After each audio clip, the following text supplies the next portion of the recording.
Hello friends, कैसे हैं आप लोग। सबको मेरा जय भीम, नमो बुद्धाय। बाबा Saheb Ambedkar, life and mission.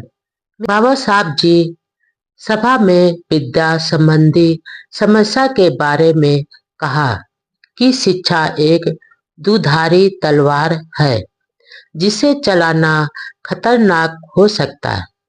यदि एक शिक्षित व्यक्ति में यदि नम्रता तथा सदाचार नहीं है तो वह जंगली पशु यानी दरिंदे से ज्यादा खतरनाक है।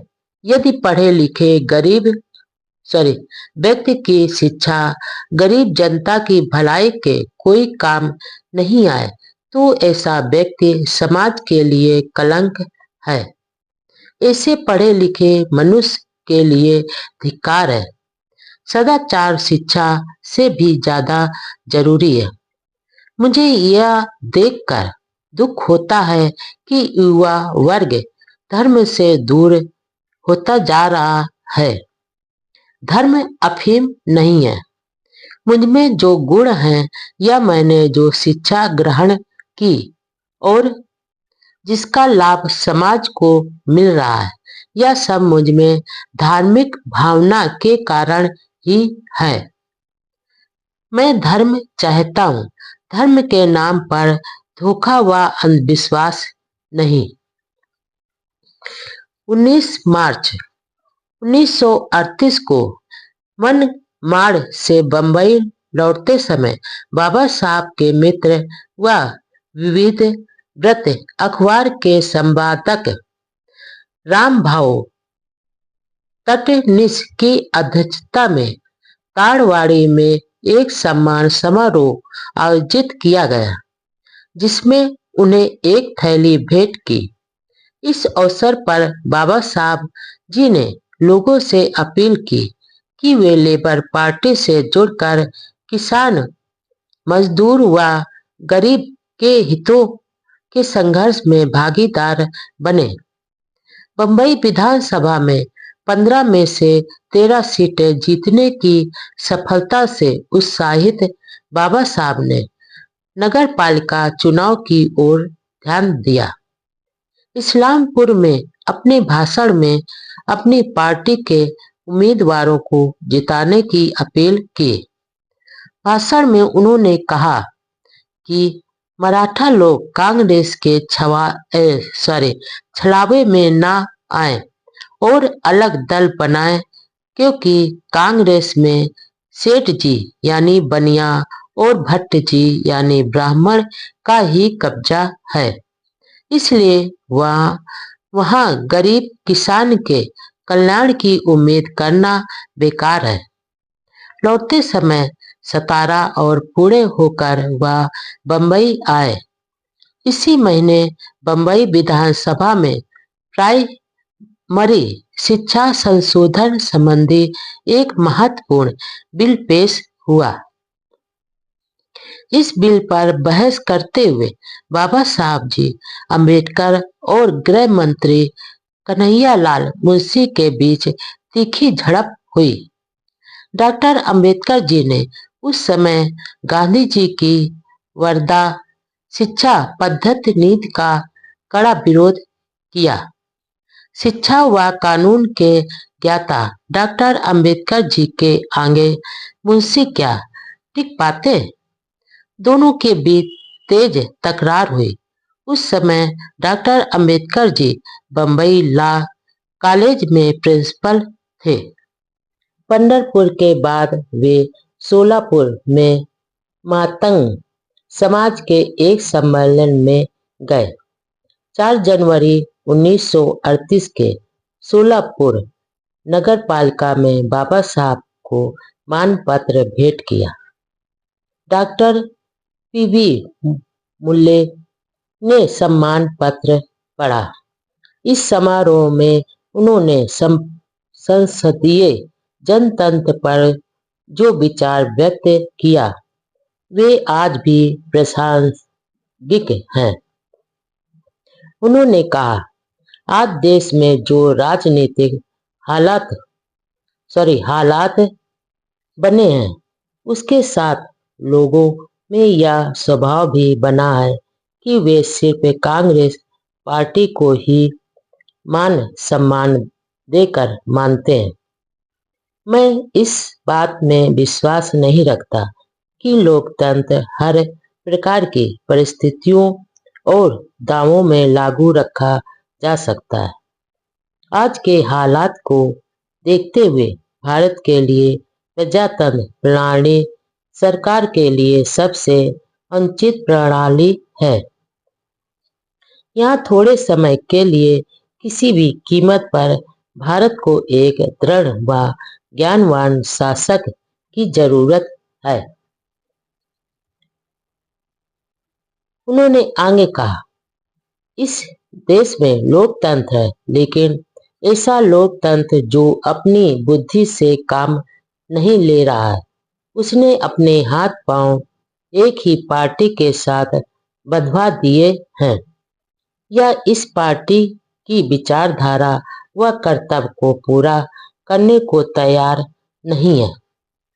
मैं इसे भयानक रोग मानता हूँ। बड़े दुख की बात है कि भारतीय लोग अंधविश्वासी हैं और सूझबूझ से कम काम लेते हैं। हमारे नेता लोग ऐसी ऐसी बातें करते हैं, वैसी यदि विदेश में करें तो पागलों की श्रेणी में गिने जाते। लेकिन हमारे देश में ऐसे लोगों को महात्मा या योगी की पदवी से सम्मानित किया जाता है और लोग इनके पीछे इस तरह आंख बंद कर भागते हैं जैसे गड़रिये के पीछे भेड़ बकरियां भागती हैं। पहले दिन के प्रभावशाली भाषण के बारे में जानकर वहां के ईसाइयों ने बाबा साहब के भाषण द्वारा उनके धार्मिक विचार सुनने की इच्छा जाहिर की। दूसरे दिन भी उनका बहुत ही महत्वपूर्ण भाषण हुआ। गंगाधर जाधव की अध्यक्षता में एक सभा में उनका भाषण हुआ, लेकिन कुछ तीखा था। उन्होंने कहा, जब से उन्होंने धर्म परिवर्तन की घोषणा की है, उसके बाद से उनकी ज्यादा ही पूछ हो रही है। महाराष्ट्र के प्रसिद्ध लेखक पी.के. अत्रे ने धर्म परिवर्तन का कड़ा विरोध किया था, लेकिन हमने परिवर्तन की घोषणा कर ही दी। बाबा साहब ने कहा कि धर्मों के तुलनात्मक अध्ययन से यह बता सकते हैं कि दो महापुरुषों ने उन्हें बहुत प्रभावित किया, बुद्ध और ईसा। उन्होंने कहा कि वह ऐसा धर्म चाहते हैं जिसमें एक मनुष्य के दूसरे मनुष्य के प्रति क्या कर्तव्य है और यह भी बताया जाए कि एक मनुष्य को दूसरे मनुष्य के प्रति क्या करना चाहिए तथा समता, स्वतंत्रता व बंधुत्व की सीख दे। इस अवसर पर उन्होंने ईसाइयों को भी लताड़ा कि वहां भी दक्षिण में जात भेद है। जो अछूत लोग ईसाई बनते हैं उनके साथ बराबरी का व्यवहार नहीं होता है। इसके अलावा ईसाइयों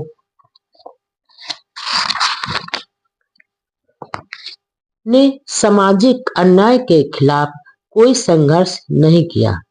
इस समय तक बाबा साहब का सिख धर्म के प्रति जो झुकाव था वह अब खत्म हो गया था। किसानों मजदूरों के हितैषी डॉक्टर अंबेडकर जी। सोलापुर से बंबई लौटने पर डॉक्टर अंबेडकर जी किसानों के लिए संघर्ष में लग गए। वह अब बंबई विधानसभा पर किसानों के बड़े मोर्चे की तैयारी में लग गए। प्रदर्शन के दिन रत्नागिरी, नासिक, कुलाबा, रायगढ़, सतारा व बंबई के आसपास के किसान रेल, मोटर व समुद्री मार्ग द्वारा बंबई पहुंचे। उनके कपड़े फटे हुए थे, हाथों में लाठी, कंधे पर अंगोछा और साथ में रोटियों की पोटली थी। तेज धूप के बावजूद उत्साह के मारे उनके चेहरों पर चमक थी। उनका मोर्चा 3 दिशाओं से विधान परिषद सदन की ओर बढ़ गया। एक परेल, दूसरा अले के जेड्रा गोदी और तीसरा चौपाटी की ओर से रैला आया। पुलिस का भारी बंदोबस्त था। चारों ओर से नारे लग रहे थे, डॉक्टर अंबेडकर जी का बिल पास करो, खोती प्रथा का विनाश हो। जुलूस 1:30 बजे टर्मिनस के पास से ही आजाद मैदान पर पहुंचा और 20 प्रतिनिधियों को मुख्यमंत्री से मिलने के लिए पुलिस ने आगे बढ़ने दिया। डॉक्टर अंबेडकर जी के नेतृत्व में प्रतिनिधिमंडल मुख्यमंत्री से मिलकर किसानों की मांग पेश की। इनमें यश परेलकर, जोशी, दत्तोपंत राउत, इंदुलाल याज्ञनिक और चित्रे प्रमुख थे। प्रतिनिधि मंडल द्वारा किसानों के कल्याण हेतु जो मांगे रखी गई थी वे इस प्रकार थी।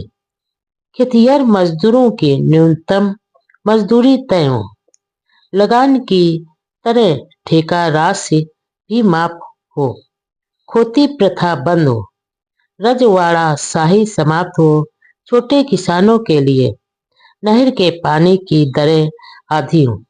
इसके बाद एक से प्लेनेड मैदान पर विशाल जनसभा में बाबा साहब ने अपने भाषण में कहा, भारत के कम्युनिस्ट नेताओं ने कम्युनिज्म संबंधी जितनी किताबें पढ़ी हैं उससे भी अधिक किताबें मैंने कम्युनिज्म की पढ़ी है। कम्युनिस्ट किसी भी समस्या का व्यवहारिक पक्ष कभी नहीं देखता। दुनिया में 2 ही वर्ग हैं, गरीब और अमीर, शोषित और शोषक। तीसरा मध्यम वर्ग जो बहुत कम है।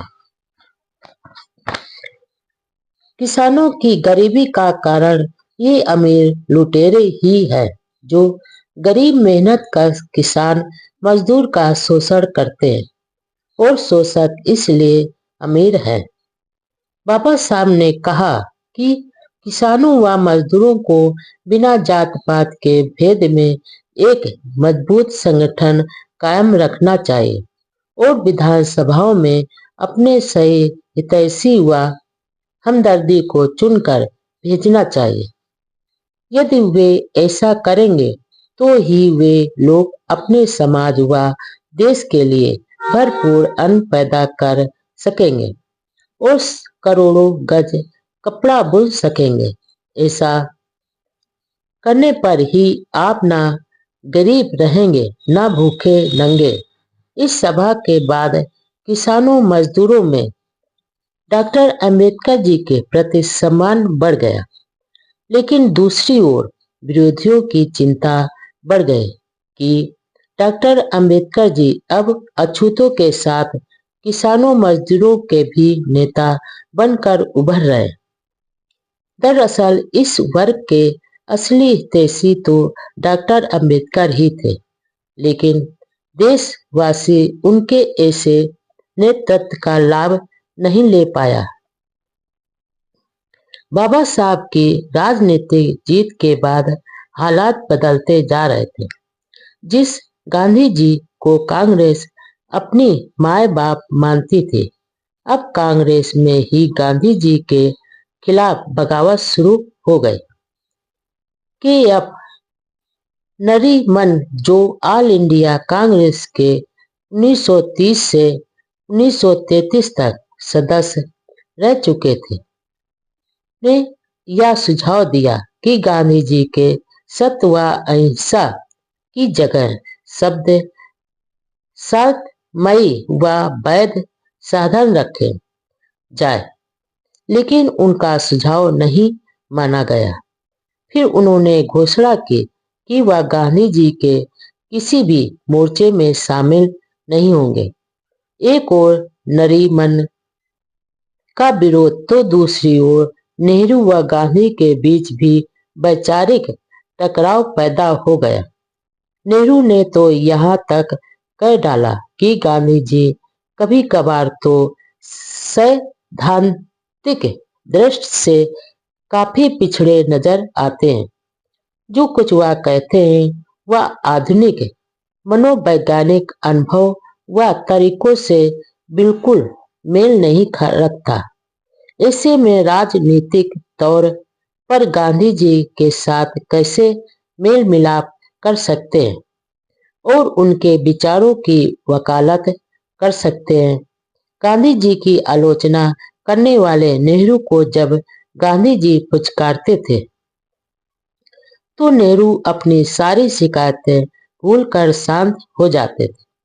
आलोचकों को नेहरू का दोगलापन भी बहुत खतरनाक लगता था।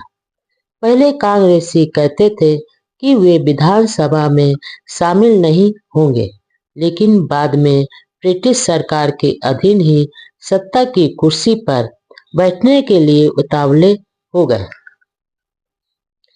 किसानों की जायज मांगों के लिए और भूमि सुधार के लिए डॉक्टर अंबेडकर जी लगातार संघर्ष कर रहे थे और टक्कर कांग्रेस के साथ ही थी।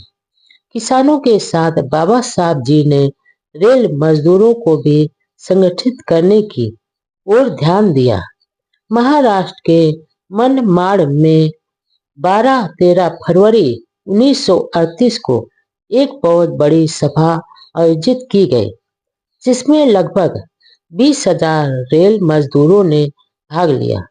वहां उन्होंने कहा कि किस तरह वह अपनी छोटी उम्र में बंबई की मिलों में काम कर रहे अपने रिश्तेदारों के रोटी के डिब्बे ले जाया करते थे, इसलिए मजदूरों की तकलीफों के बारे में उन्हें पूरी जानकारी है। उस समय हालात बहुत ही खराब थे। राज्य सरकार में प्रतिनिधित्व के लिए रिजर्व सीटें मिल चुकी है। अब आर्थिक मांगों के लिए संघर्ष करेंगे। उन्होंने कहा कि देश में मजदूर वर्ग के दो दुश्मन हैं, ब्राह्मणवाद और पूंजीवाद।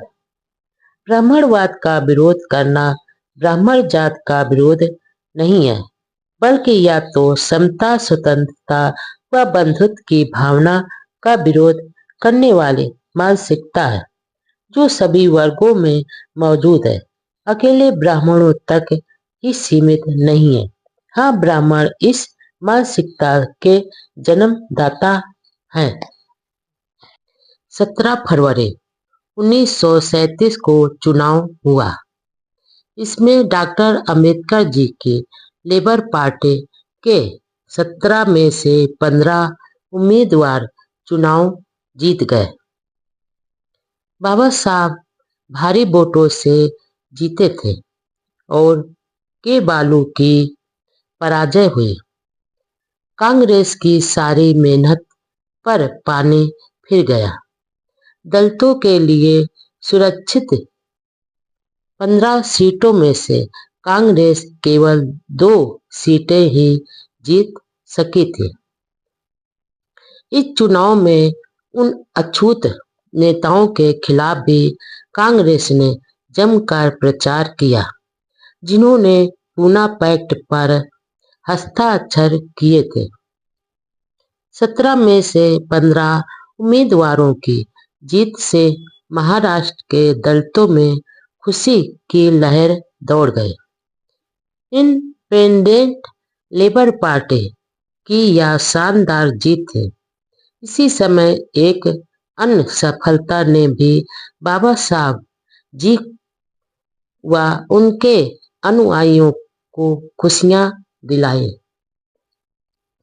महाड़ तालाब के केस का फैसला भी बंबई हाई कोर्ट ने 17 मार्च 1937 को अछूतों के पक्ष में कर दिया। 19 मार्च 1927 को शुरू हुआ संघर्ष 10 साल बाद विजय के रूप में बदला। चुनाव में कांग्रेस की जीत हुई, लेकिन वह पुरानी अंतरिम सरकार के खिलाफ अविश्वास प्रस्ताव लाना चाहते थे। डॉक्टर अंबेडकर जी विपक्ष के मजबूत नेता के रूप में थे, जो कांग्रेस के लिए बड़ी चुनौती थी, क्योंकि एक तो वह कांग्रेस के कट्टर आलोचक थे, दूसरे कांग्रेस के राजनैतिक चालों को भली भांति जानते थे। कांग्रेस नेताओं ने अस्थायी सरकार के खिलाफ अविश्वास प्रस्ताव पेश करने के लिए सर धनजी शाह, बी कपूर व जमना दास मेहता ने डॉक्टर अंबेडकर जी से सहयोग मांगा। डॉक्टर अंबेडकर जी को इस प्रस्ताव में कोई तुक नहीं दिखाई दिया, इसलिए उन्होंने मना कर दिया। थोड़े दिनों बाद इंडिपेंडेंट लेबर पार्टी की एक विशाल सभा बंबई के कामगार मैदान में हुई। इस सभा में बोलते हुए डॉक्टर अंबेडकर जी ने कांग्रेस को चेतावनी दी, हमें यह नहीं लगता कि ब्रिटिश सत्ता से कांग्रेस पार्टी का चल रहा कथित संघर्ष खत्म होने तक हमारे दुख और शिकायतें वैसी ही चलती रहें।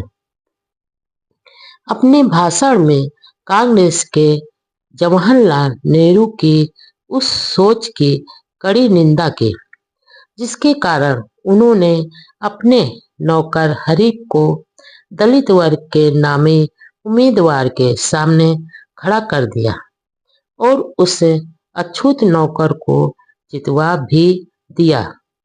उन्होंने यह भी स्पष्ट किया कि अंतरिम सरकार में उन्होंने मंत्री पद क्यों नहीं स्वीकार किया।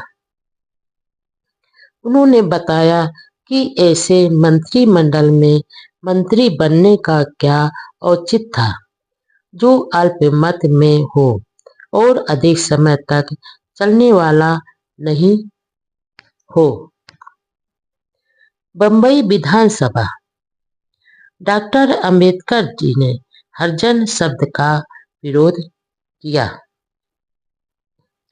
आखिर कांग्रेस ने सरकार बनाने का फैसला किया। अस्थायी सरकार ने त्यागपत्र दे दिया था। 19 जुलाई 1937 को विधानसभा में चुने गए नए मंत्रिमंडल ने शपथ ग्रहण की, जिसमें एक भी दलित मंत्री नहीं था, अधिकतर ब्राह्मण ही थे। शपथ ग्रहण समारोह में अन्य सदस्यों के विपरीत डॉक्टर अंबेडकर जी ने गीता ग्रंथ हाथ में रखकर शपथ ग्रहण करने से मना कर दिया और अलग सम्मानजनक ढंग से शपथ ग्रहण की।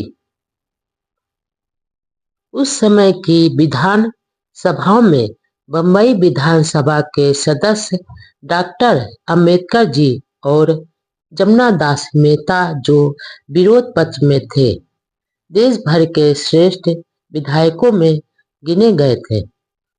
डॉक्टर अंबेडकर जी पूरी विधानसभा में सबसे अधिक शिक्षित, योग्य व निडर सदस्य थे। कांग्रेस के अधिकतर विधायक नौसिखिए व जानकारियों के अनभिज्ञ थे, जो कांग्रेस कभी ऊंची आवाज में ब्रिटिश सरकार के विरोध में कहती थी कि विधानमंडल में जाना हराम है। जिस पार्टी के लोग ऊंची भाषा में कहते थे कि विधानमंडल में तो डेडे चमार जाएंगे, हम नहीं, वही पार्टी अब ब्रिटिश सत्ता के अधीन मंत्रिमंडल बनाकर सत्ता में थी। विधानसभा में एक बार एक सरकारी बिल में अछूतों के लिए हरिजन शब्द का प्रयोग करने की सिफारिश की गई।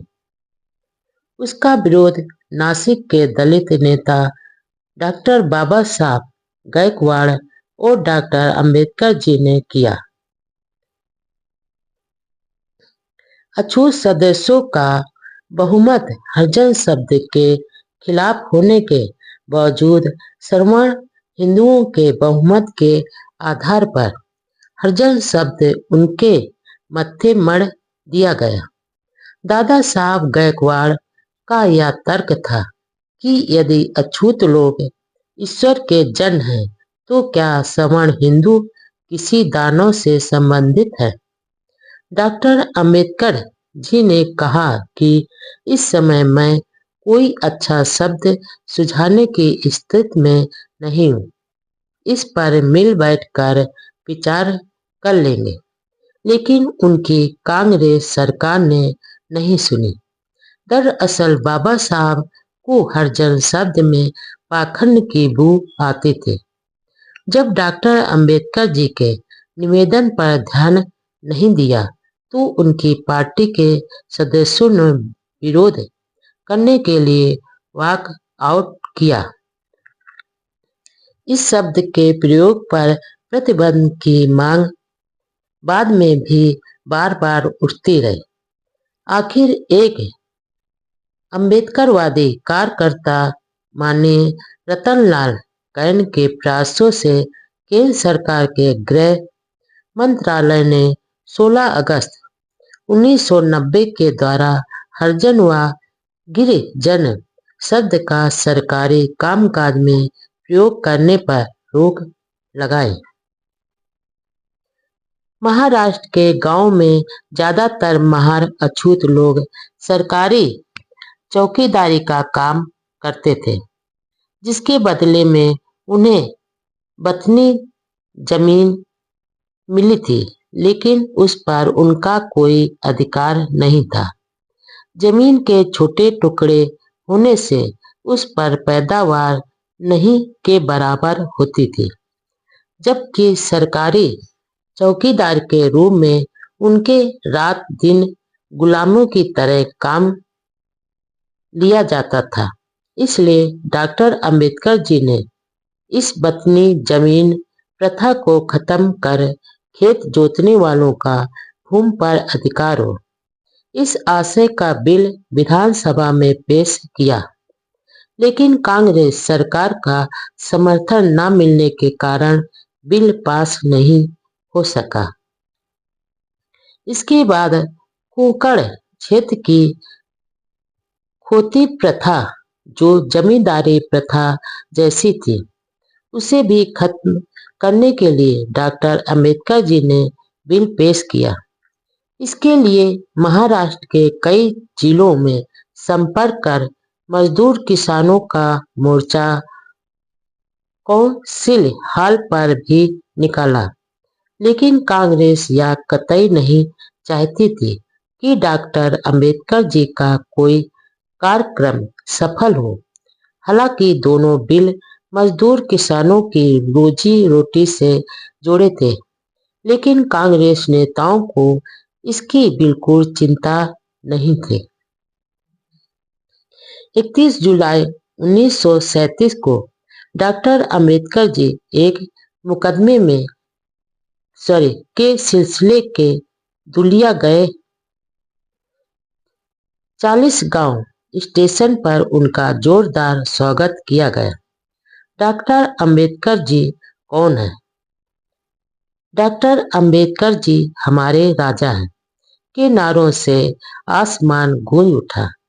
ऐसा सम्मान तो उस राजा को भी नहीं मिला होगा जो राज परिवार में पैदा होने के कारण राजा बना हो। बाबा साहब तो ऐसे राजा थे जो गरीबों, शोषितों व मेहनत कशों के दिलों में राज करते थे। रात को धुलिया के विजयानंद थिएटर में डॉक्टर अंबेडकर जी के सम्मान में एक सभा का आयोजन किया गया।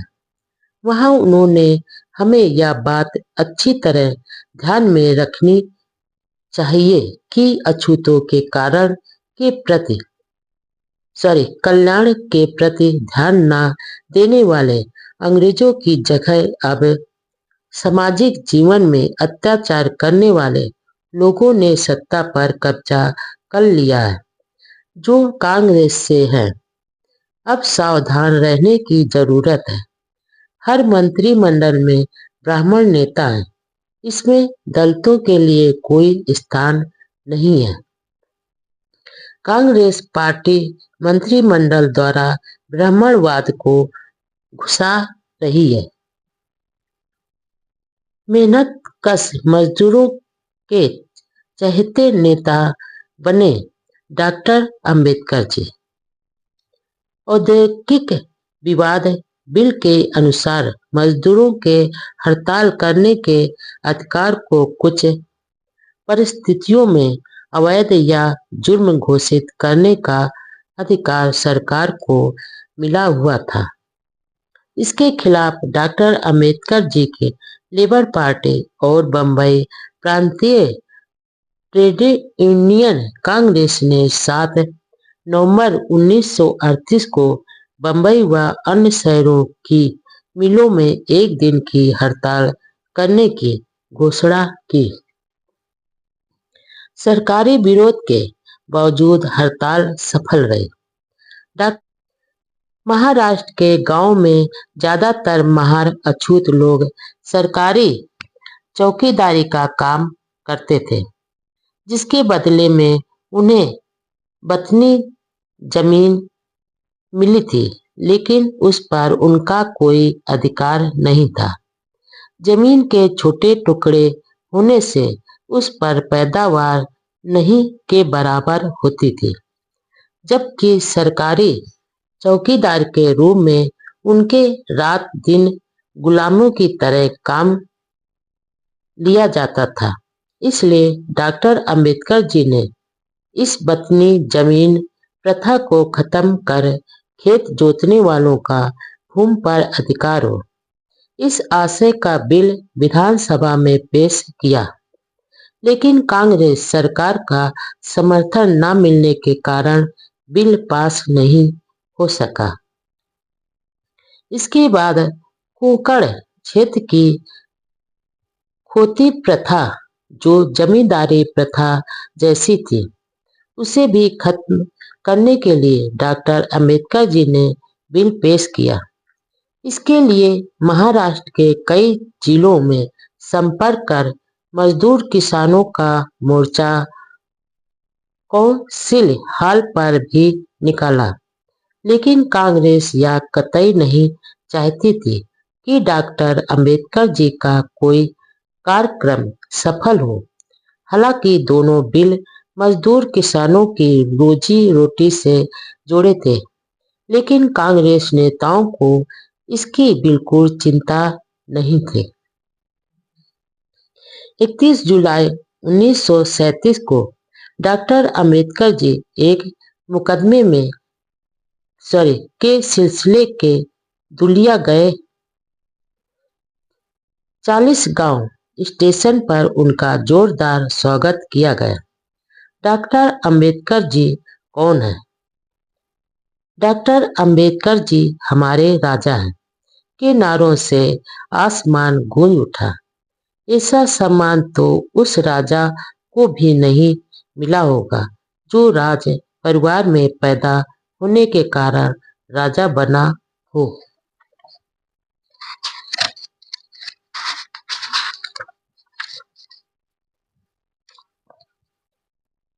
बाबा साहब तो ऐसे राजा थे जो गरीबों, शोषितों व मेहनत कशों के दिलों में राज करते थे।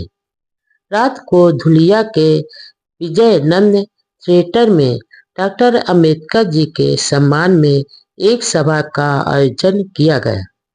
वहां उन्होंने हमें यह बात अच्छी तरह ध्यान में रखनी चाहिए कि अछूतों के कारण के प्रति कल्याण के प्रति ध्यान न देने वाले अंग्रेजों की जगह अब सामाजिक जीवन में अत्याचार करने वाले लोगों ने सत्ता पर कब्जा कर लिया है, जो कांग्रेस से है।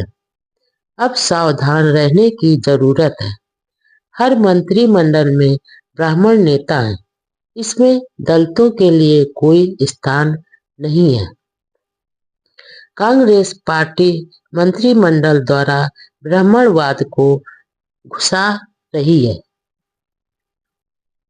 मेहनतकश मजदूरों के चहेते नेता बने डॉक्टर अंबेडकर जी।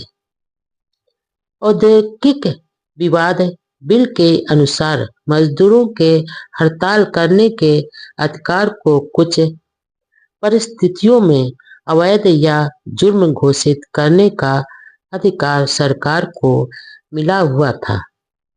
इसके खिलाफ डॉक्टर अंबेडकर जी की लेबर पार्टी और बम्बई प्रांतीय ट्रेड यूनियन कांग्रेस ने 7 नवंबर 1938 को बम्बई व अन्य शहरों की मिलों में एक दिन की हड़ताल करने की घोषणा की। सरकारी विरोध के बावजूद हड़ताल सफल रही।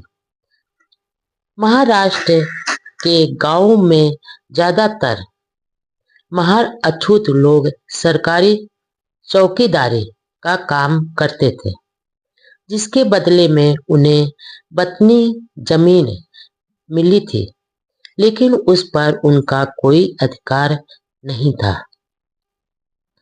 जमीन के छोटे टुकड़े होने से उस पर पैदावार नहीं के बराबर होती थी, जबकि सरकारी चौकीदार के रूप में उनके रात दिन गुलामों की तरह काम लिया जाता था। इसलिए डॉक्टर अंबेडकर जी ने इस वतनी जमीन प्रथा को खत्म कर खेत जोतने वालों का भूमि पर अधिकार हो, इस आशय का बिल विधानसभा में पेश किया। लेकिन कांग्रेस सरकार का समर्थन न मिलने के कारण बिल पास नहीं हो सका। इसके बाद कोकण क्षेत्र की खेती प्रथा, जो जमींदारी प्रथा जैसी थी, उसे भी खत्म करने के लिए डॉक्टर अंबेडकर जी ने बिल पेश किया। इसके लिए महाराष्ट्र के कई जिलों में संपर्क कर मजदूर किसानों का मोर्चा काउंसिल हॉल पर ही निकाला, लेकिन कांग्रेस यह कतई नहीं चाहती थी कि डॉक्टर अंबेडकर जी का कोई कार्यक्रम सफल हो। हालांकि दोनों बिल मजदूर किसानों के रोजी रोटी से जुड़े थे, लेकिन कांग्रेस नेताओं को इसकी बिल्कुल चिंता नहीं थी। 31 जुलाई 1937 को डॉक्टर अंबेडकर जी एक मुकदमे के सिलसिले के दुलिया गए। 40 गांव स्टेशन पर उनका जोरदार स्वागत किया गया। डॉक्टर अंबेडकर जी कौन है? डॉक्टर अंबेडकर जी हमारे राजा हैं के नारों से आसमान गूंज उठा। ऐसा सम्मान तो उस राजा को भी नहीं मिला होगा जो राज परिवार में पैदा होने के कारण राजा बना हुई। डॉक्टर अंबेडकर जी की पार्टी के अध्यक्ष व कोषाध्यक्ष चुने गए। Barrister MB. समर्थन को महासचिव, चित्रे व उपसाम को सचिव चुना गया। वह सभा में डॉक्टर अंबेडकर जी ने कहा, यह सच है कि गोलमेज कॉन्फ्रेंस में उन्हें यह मांग पेश करने की नहीं सूझी कि हर मंत्रिमंडल में अछूतों का एक प्रतिनिधि भी जरूर लिया जाना चाहिए। 23 अगस्त 1937 को बम्बई विधानसभा के मंत्रियों के वेतन संबंधी बिल पेश किया। इस बिल में मंत्रियों का वेतन 500 रुपये हर महीने, साथ में गाड़ी, मकान, भत्ता आदि प्रस्तावित था। डॉक्टर अंबेडकर जी ने कई आधार पर इसका विरोध किया। उन्होंने कहा, मंत्रियों का वेतन निर्धारित करते समय 4 सिद्धांतों से नियंत्रित होना जरूरी है। पहला, सामाजिक स्तर। दूसरा, योग्यता। तीसरा, जनतंत्र। और चौथा, निष्ठा व प्रशासन की पवित्रता। राज्य के 3 आधारों में कार्यपालिका विभाग की भूमिका निभाती है। जो व्यक्ति योग्य है उसके लिए 500 रुपये की राशि जनता द्वारा प्रदत्त विश्वास की तुलना में कोई महत्व नहीं रखती, इसलिए वह जीवन के अन्य क्षेत्रों में जा सकता है। और परिणाम यह हो सकता है कि जिनके लिए पैसों का विरोध महत्व नहीं है, वे लोग राजनीतिक शक्ति पर कब्जा जमा लेंगे। उन्होंने आगे कहा, यदि देश के जीवन स्तर को ध्यान में रखा जाए तो हर मंत्री को 75 रुपये वेतन मिलना चाहिए। जैसा कि डॉक्टर जॉनसन का विचार था कि देशभक्ति दुष्ट बदमाशों के लिए अंतिम शरण है, उसमें मैं इतना जोड़ना चाहता हूँ कि राजनीतिज्ञों के लिए भी देशभक्ति अंतिम आश्रय स्थान है। उन्होंने मंत्रियों के ढोंग व त्याग का भी जिक्र किया और कहा कि मंत्रियों को इतना वेतन जरूर दिया जाना चाहिए कि वे भ्रष्ट न हो।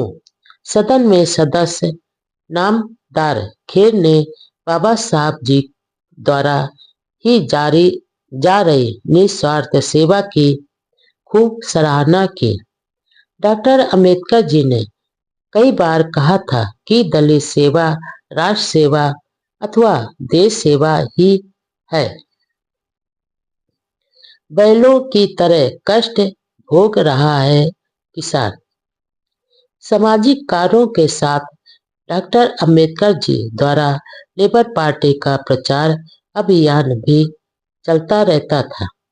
सितंबर 1937 में मैसूर में आयोजित एक सभा में उन्होंने कहा, मेरा यह पक्का विश्वास है कि गांधी जी को गरीबों मजदूरों के दुखों की कोई चिंता नहीं है और उनके हाथों इन वर्गों का भला होने वाला नहीं है। कांग्रेस कोई क्रांतिकारी संस्था नहीं है। यदि ऐसी संस्था होती तो मैं भी कांग्रेस में शामिल जरूर होता। कांग्रेस में तो इतना भी साहस नहीं है कि आम आदमी को आर्थिक व सामाजिक समानता देने के आदर्श की घोषणा कर सके। कांग्रेस तो आम आदमी को वह स्वतंत्र और समय देने का वचन भी नहीं दे सकते जिससे वह स्वयं की इच्छा अनुसार प्रगति कर सके। उन्होंने आगे कहा कि जब तक उत्पादन के साधनों पर थोड़े से लोगों का नियंत्रण अपने स्वार्थ के लिए होगा, तब तक ऐसा संभव नहीं हो सकेगा। गांधीवाद के अनुसार तो किसान हल के आगे जुते हुए 2 बैलों की तरह तीसरा बैल है जो बैलों की तरह ही कष्ट भोग रहा है। 17 सितंबर 1937 को बम्बई विधानसभा के पूर्ण सत्र में डॉक्टर अंबेडकर जी ने कोकण क्षेत्र में प्रचलित बेगारी की खोती प्रथा को बंद करने के लिए बिल पेश किया। इस प्रथा के अनुसार जब भी रजवाड़ों का मन होता, मेहनतकश मुजारों किसानों को भूमि से हटा दिया जाता था। बाबा साहब ने खेतों पर खेती करने वाले किसानों को मालिकाना अधिकार की मांग की। भारत के इतिहास में यह पहला अवसर था जब विधानसभा में किसानों के हितों के लिए कोई विधायक इस तरह के बिल पेश कर रहे थे। सरकार के किसान विरोधी रवैये के कारण इस बिल पर विधानसभा में विचार नहीं हो सका। मुजारों किसानों से अतिरिक्त काम लिया जाता था, जिसके खिलाफ भी बाबा साहब ने बिल पेश किया। उस समय तो कुछ नहीं हो पाया, लेकिन 1950 को कानून की धारा के अधीन यह अपराध घोषित किया गया। बाबा साहब ने दूसरा बिल महार वतन कुप्रथा को बंद करने के लिए पेश किया, जिसके लिए वह 1927 से आंदोलन चला रहे थे। आखिर 1959 में महार वतन की प्रथा बंद हुई। एक उर्दू दैनिक अखबार के संपादक अली बहादुर खान ने प्रसिद्ध मराठी अखबार विधित व्रत के संपादक आर के तटनीस के खिलाफ एक लेख के सिलसिले में मानहानि का मुकदमा दर्ज कर रखा था। तटनीस बाबा साहब के घनिष्ठ मित्र थे, इसलिए उन्होंने अपने मित्र के केस में बहुत अध्ययन कर पैरवी की। वह एक ही दिन में 7 घंटे तक लगातार बहस का उत्तर देते रहे। मनमाड़ में रेलवे के अछूत मजदूरों की सभा में डॉक्टर अंबेडकर जी ने कहा, ब्राह्मणवाद और पूंजीवाद ये दोनों मजदूरों के दुश्मन हैं, क्योंकि दोनों समता, स्वतंत्रता व बंधुत्व के खिलाफ हैं। डॉक्टर अंबेडकर जी शुरू से ही कम्युनिस्टों के विरोधी थे। उनका साफ कहना था कि कम्युनिस्टों ने अपने राजनीतिक उद्देश्यों के लिए मजदूरों का शोषण किया है। साम्यवादियों की वर्ग आधारित आर्थिक व्याख्या से डॉक्टर अंबेडकर जी सहमत नहीं थे। वह मानते थे कि सिर्फ धन ही नहीं, बल्कि धर्म और सामाजिक सम्मान भी जीवन में महत्वपूर्ण है। सामाजिक सुधार की समस्या सब समस्याओं की जड़ है और कम्युनिस्ट उस पर विचार नहीं करते हैं। नवंबर 1937 में बंबई के आद्रविड़ तरुण संघ के कुछ अछूत युवकों द्वारा बाबा साहब का सम्मान किया गया। वहां उन्होंने युवाओं को आगाह किया कि वे कांग्रेस में नहीं जाएं। यदि वे वहां गए तो अछूतों की आवाज उठाने वाला कोई नहीं रहेगा। इसी महीने में लेबर पार्टी के नासिक के समर्पित नेता भाऊराव गायकवाड़ का बंबई में सम्मान समारोह आयोजित किया गया। भाऊराव ने बाबा साहब के नेतृत्व में अछूतों के सामाजिक, राजनैतिक व धार्मिक अधिकारों के लिए हर जगह संघर्ष किया। डॉक्टर अंबेडकर जी ने उनकी सेवाओं के लिए बहुत प्रशंसा की। बाबा साहब बहुत कम लोगों की ऐसी तारीफ करते थे। 1 जनवरी 1938 को सोलापुर जिले के दलित समाज के एक सम्मेलन में शामिल हुए। यह सम्मेलन वहां के प्रसिद्ध हिंदू तीर्थ पंढरपुर में आयोजित किया गया। पंढरपुर जाते समय रास्ते में कुर्दवाड़ी स्टेशन पर उनका स्वागत किया गया। वहां से एक खास मोटर से वे पंढरपुर पहुंचे। रास्ते में कर केव गांव में संत समाज की सभा में भाषण में कहा कि कांग्रेस से हमेशा सावधान रहो, क्योंकि हमारा शोषण, छल और खून चूसने वाले लोगों के साथ कांग्रेस ने समझौता किया है। हमें हमेशा याद रखना चाहिए कि खादी के कपड़े व खादी की टोपी पहनकर ये लोग हमारे कल्याण का ढोंग रच रहे हैं। दोपहर को पंढरपुर पहुंचने पर डाक बंगले तक डॉक्टर अंबेडकर जी को जुलूस के रूप में लाया गया। इस सम्मेलन में लगभग 1000 प्रतिनिधि थे। अपने भाषण में डॉक्टर अंबेडकर जी ने कहा कि इस समय 3 सवाल हमारे सामने हैं। पहला, क्या उनको कभी हिंदू समाज में बराबरी का दर्जा मिल सकेगा? दूसरा सवाल कि क्या हमें राष्ट्रीय संपत्ति में पर्याप्त हिस्सा मिलेगा? और तीसरा सवाल यह है कि हमारे स्वाभिमान और स्वयं की सहायता करने के आत्मनिर्भरता आंदोलन का आगे क्या होगा? पहले सवाल का जवाब यह है कि जब तक जाति व्यवस्था रहेगी तब तक यह संभव नहीं होगा।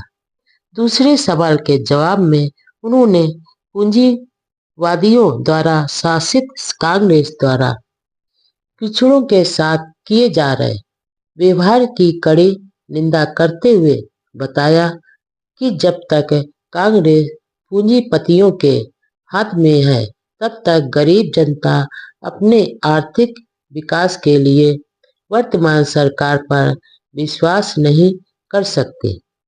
इसके लिए बाबा साहब जी ने कहा कि गरीबों का शोषण करने वाले पूंजीपतियों के खिलाफ साझा मोर्चा बनाकर संघर्ष जारी रखना चाहिए होगा।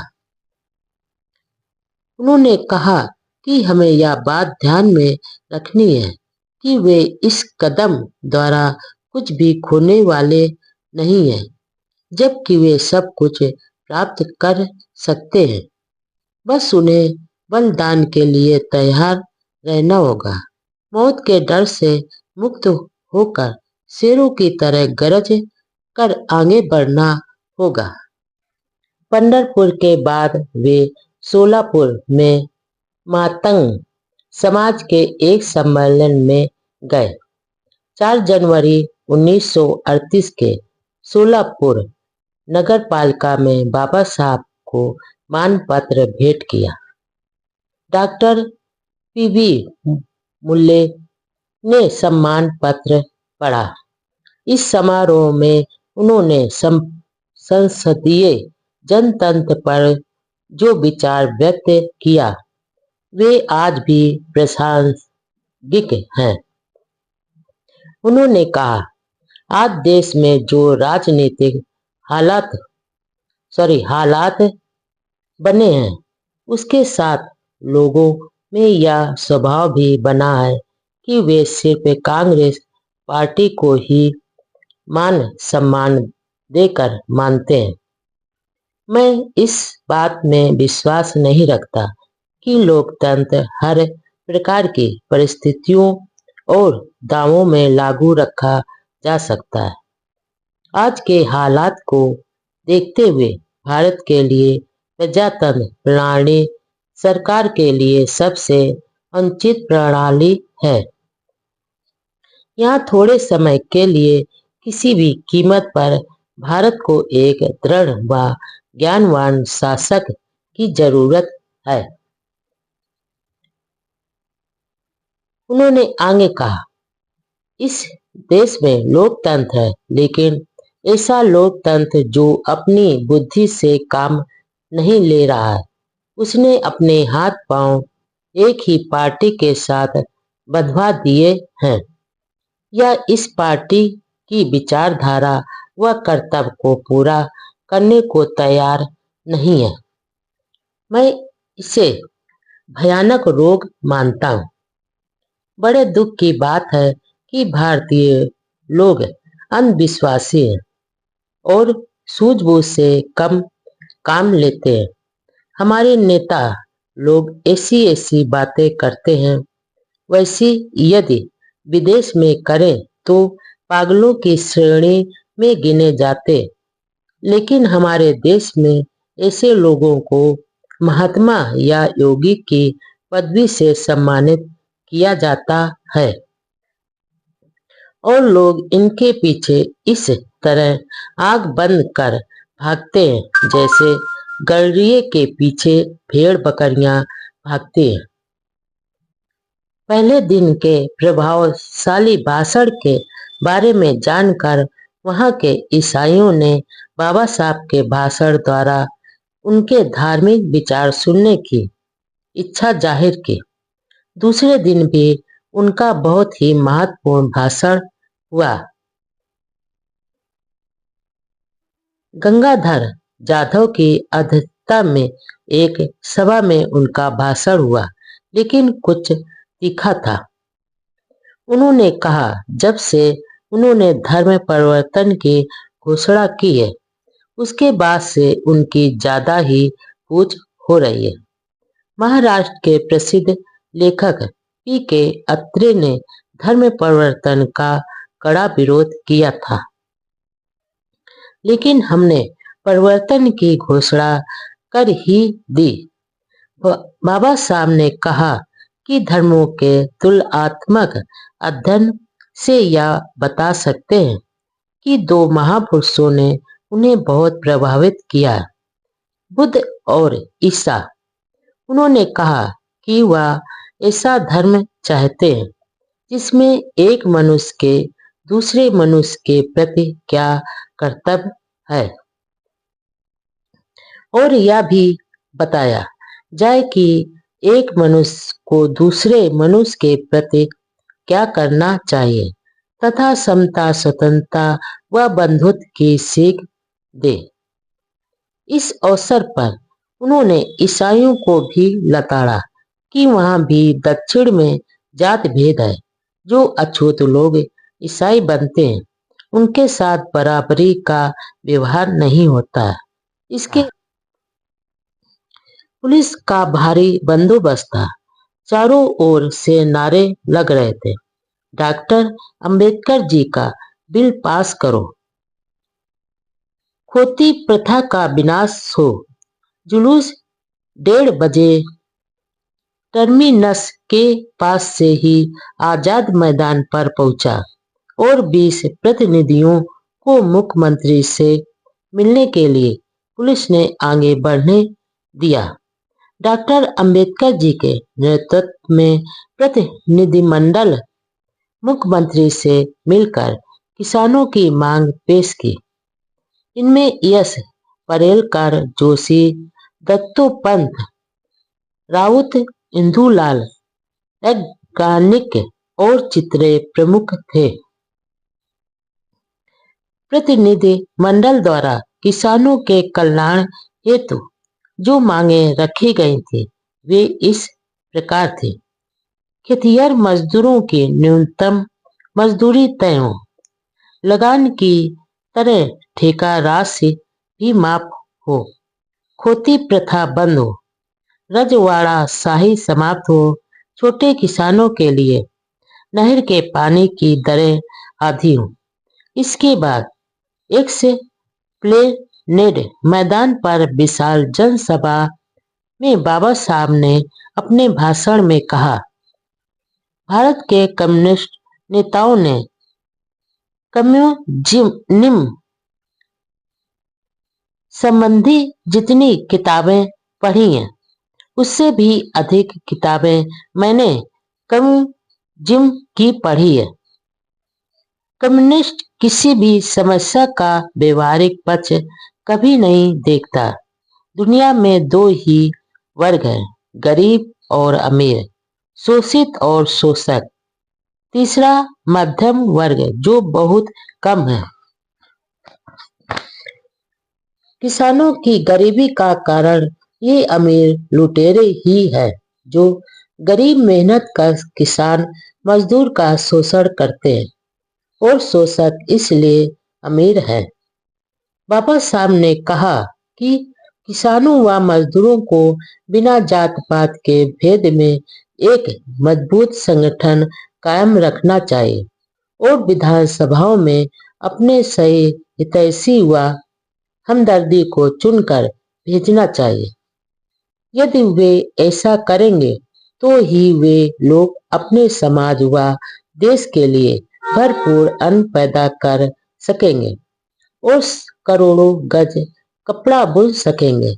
ऐसा करने पर ही आप ना गरीब रहेंगे ना भूखे नंगे।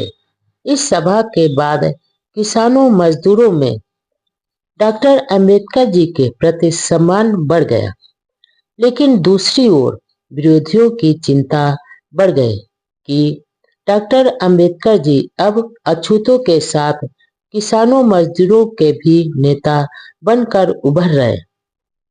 दरअसल इस वर्ग के असली हितैषी तो डॉक्टर अंबेडकर ही थे, लेकिन किसानों के साथ बाबा साहब जी ने रेल मजदूरों को भी संगठित करने की ओर ध्यान दिया। महाराष्ट्र के मनमाड़ में 12-13 फरवरी 1938 को एक बहुत बड़ी सभा आयोजित की गई, जिसमें लगभग 20,000 रेल मजदूरों ने भाग लिया। वहां उन्होंने कहा कि किस तरह वह अपनी छोटी उम्र में बंबई की मिलों में काम कर रहे, अपने रिश्तेदारों के रोटी के डिब्बे ले जाया करते थे। इसलिए मजदूरों की तकलीफों के बारे में उन्हें पूरी जानकारी है। उस समय हालात बहुत ही खराब थे। राज्य सरकार में प्रतिनिधित्व के लिए रिजर्व सीटें मिल चुकी है। अब आर्थिक मांगों के लिए संघर्ष करेंगे। उन्होंने कहा कि देश में मजदूर वर्ग के दो दुश्मन हैं, ब्राह्मणवाद और पूंजीवाद।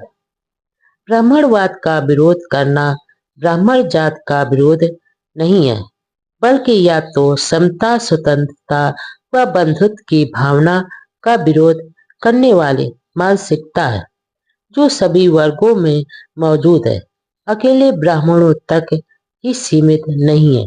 हाँ, ब्राह्मण इस मानसिकता के जन्मदाता हैं। 17 फरवरी 1937 को चुनाव हुआ। इसमें डॉक्टर अंबेडकर जी की लेबर पार्टी के 17 में से 15 उम्मीदवार चुनाव जीत गए। बाबा साहब भारी वोटों से जीते थे और के बालू की पराजय हुई। कांग्रेस की सारी मेहनत पर पानी फिर गया। दलितों के लिए सुरक्षित 15 सीटों में से कांग्रेस केवल 2 सीटें ही जीत सकी थी। इस चुनाव में उन अछूत नेताओं के खिलाफ भी कांग्रेस ने जमकर प्रचार किया, जिन्होंने पूना पैक्ट पर हस्ताक्षर किए थे। 17 में से 15 उम्मीदवारों की जीत से महाराष्ट्र के दलितों में खुशी की लहर दौड़ गई। इंडिपेंडेंट लेबर पार्टी की यह शानदार जीत थी।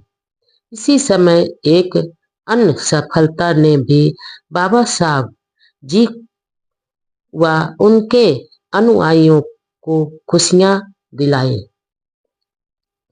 महाड़ तालाब के केस का फैसला भी बंबई हाई कोर्ट ने 17 मार्च 1937 को अछूतों के पक्ष में कर दिया। 19 मार्च 1927 को शुरू हुआ संघर्ष 10 साल बाद विजय के रूप में बदला।